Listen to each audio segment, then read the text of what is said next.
Assalamualaikum warahmatullahi wabarakatuh.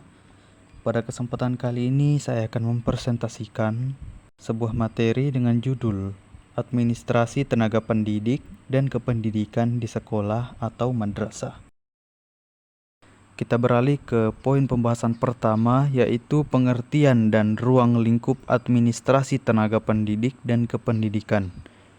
Administrasi tenaga pendidik dan kependidikan merupakan bagian integral dari administrasi pendidikan yang berhubungan dengan pengelolaan sumber daya manusia di lembaga pendidikan.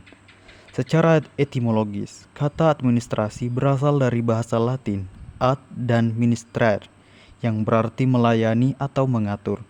Dengan demikian, administrasi tenaga pendidik dan kependidikan dapat dimaknai sebagai proses mengatur, melayani, serta mengelola segala hal yang berkaitan dengan pendidik dan tenaga kependidikan, agar dapat menjalankan tugas secara efektif dan efisien.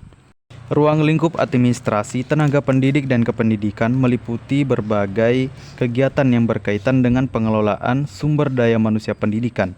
Menurut Burhanuddin dan Mulyasa, ruang lingkup administrasi ini mencakup yang pertama, perencanaan tenaga pendidik dan kependidikan, yang kedua, rekrutmen dan seleksi, yang ketiga, penempatan dan penugasan, yang keempat, pembinaan dan pengembangan, yang kelima, penilaian kinerja, yang keenam, kesejahteraan dan penghargaan, dan yang terakhir, pemberhentian dan pensiun.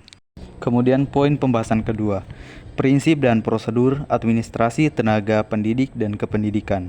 Yang pertama, prinsip-prinsip dasar administrasi tenaga pendidik dan kependidikan. Prinsip adalah suatu norma atau nilai yang bersifat universal dan disepakati semua orang. Prinsip pada dasarnya diartikan titik tolak atau titik tumpu.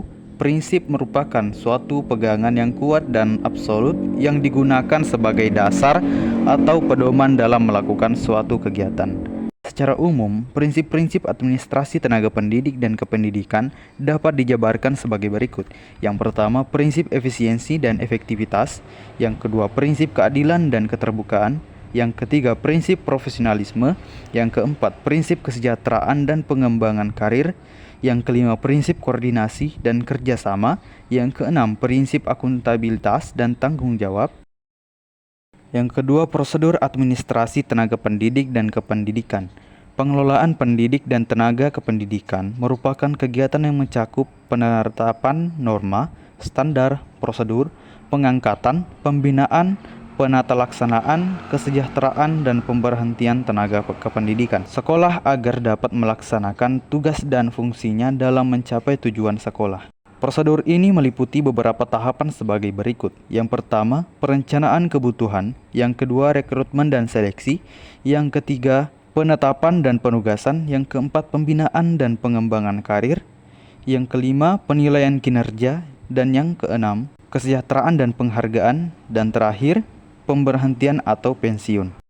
Kemudian pembahasan yang ketiga, model administrasi tenaga pendidik dan kependidikan berbasis online. Perkembangan teknologi informasi dan komunikasi membawa perubahan besar dalam pengelolaan administrasi pendidikan, termasuk administrasi tenaga pendidik dan kependidikan. Model administrasi berbasis online merupakan inovasi dalam sistem manajemen pendidikan yang memanfaatkan teknologi digital untuk meningkatkan efisiensi, transparansi, dan akurasi dalam pengelolaan sumber daya manusia di lembaga pendidikan.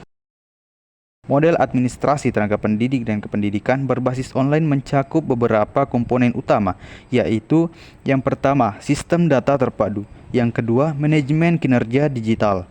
Yang ketiga, sistem pelatihan online. Dan yang terakhir, administrasi kepegawaian elektronik.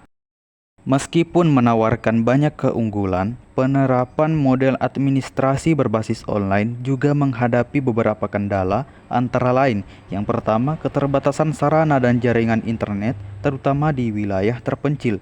Yang kedua, kesenjangan kemampuan literasi digital di kalangan guru dan tenaga pendidikan. Dan yang ketiga, kebutuhan keamanan data dan perlindungan privasi. Oleh karena itu diperlukan pelatihan rutin serta dukungan infrastruktur yang memadai agar transformasi digital di bidang administrasi administrasi pendidikan dapat berjalan normal. Di tingkat sekolah atau madrasah, kepala sekolah dan tenaga administrasi memiliki peran penting sebagai pengelola sistem administrasi digital. Penerapan model ini dapat dimulai dengan langkah-langkah berikut. Yang pertama, digitalisasi seluruh data pendidik dan kependidikan. Yang kedua, pemanfaatan sistem daring seperti Google Workspace for Education, Simpact, dan Simpatika. Dan yang ketiga, pelatihan rutin bagi staf untuk meningkatkan literasi digital. Dan yang terakhir, evaluasi berkala untuk memastikan sistem berjalan efektif. Sekian dari pembahasan materi saya. Apabila ada kesalahan kata mohon dimaafkan. Saya ucapkan terima kasih. Wassalamualaikum warahmatullahi wabarakatuh.